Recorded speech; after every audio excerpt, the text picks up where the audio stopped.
Hey guys! So I definitely did want to vlog a lot more than I got the chance to this semester. I was a lot more busy than I thought I would be. I've also completely used all the storage on my computer, so I'm in the process of moving things to Google Drive so I can free up some space. But it's definitely made me hesitant to do anything where I need to use a huge amount of footage because I don't have the space for it right now. I do actually have a small backlog of videos that I have filmed and edited, but I haven't uploaded yet. I want to start posting more regularly, on a weekly schedule again, so I'm probably going to put those videos up pretty soon. That being said, I am here today because I want to talk about hyperfixation. Hyperfixation is a symptom of ADHD. I have ADHD, I have learned to live with it and manage it and sometimes even use it to my advantage. And for me, hyperfixation is just one of the ways ADHD manifests itself. The term hyperfixation is actually relatively new. I think it was coined on Tumblr. It's meant to be just this term that people with ADHD can use to describe their experiences. Another term that you might be more familiar with is special interest. So these days that's more often than not sort of associated with a symptom of autism. All in all, hyperfixation and special interests are sort of the same thing. It's this intense interest in and almost obsession with anything. It could be anything. TV shows, books, movies, concepts, areas of study, pieces of history, it can be anything. I was doing some research to try and figure out where hyperfixations come from, and while I didn't find a definitive answer, I'm going to lay out sort of the basis of how I understand hyperfixation and what it is. A lot of people consider ADHD to be the lack of attention, but that's not entirely true. It's more like an inability to regulate attention. So there's this thing called hyperfocus where a person with ADHD will spend hours just concentrating on one thing. That can be really helpful. It can also be kind of dangerous because you might forget to sleep or eat during those periods. I once missed club fair because I was compiling a list of all of the characters ever to appear in Avatar: The Last Airbender and Legend of Korra, and I just completely lost track of the time. Hyperfixation is similar. The reason this happens is because a brain that has ADHD is not very good at switching from one task to another sometimes. Those moments of transition are just really difficult. As far as I can tell, hyperfixation is just sort of a result of the same mechanism. When I am hyperfixating on something, I'm not just interested in something or curious about it. It's all I can think of. It is always in the back of my head.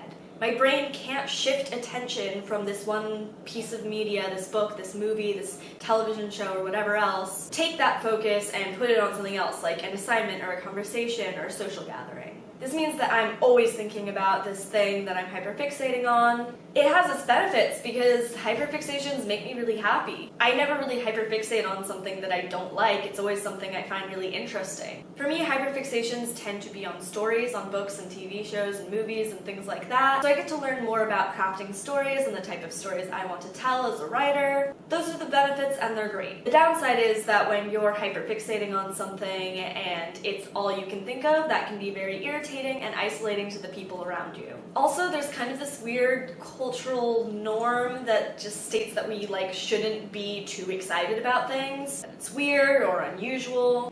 Because of this, I tend to be really self-conscious about my hyperfixations. I want to talk about them and share them with people, but I don't want to talk too much about them.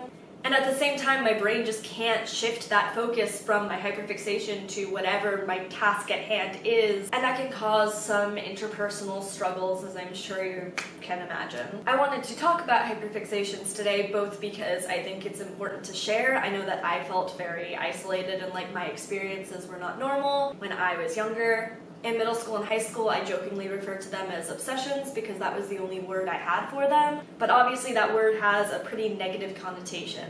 And while it might not be inaccurate because hyperfixation can manifest itself as a sort of obsession with something, it was kind of demeaning to think of my interests that way. I also wanted to talk about hyperfixation today specifically because I am experiencing a hyperfixation right now. A few weeks ago, I started listening to The Adventure Zone. I knew going in it was going to be a good story and funny and interesting. I managed to listen to the entire first season, which is over 70 hours long, in 2 weeks and 3 days. That, for me, is what hyperfixation is. Okay guys, I gotta go right now because I've got a QSA meeting, but I will be back in just a second through the power of video editing.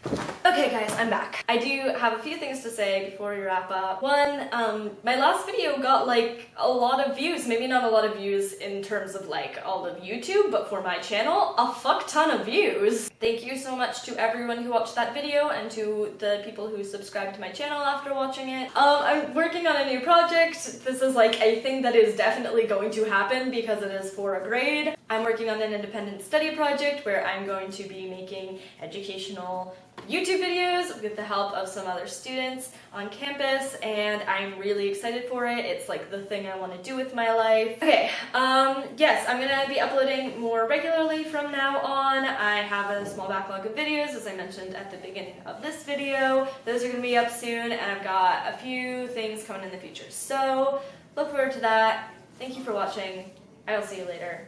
Bye.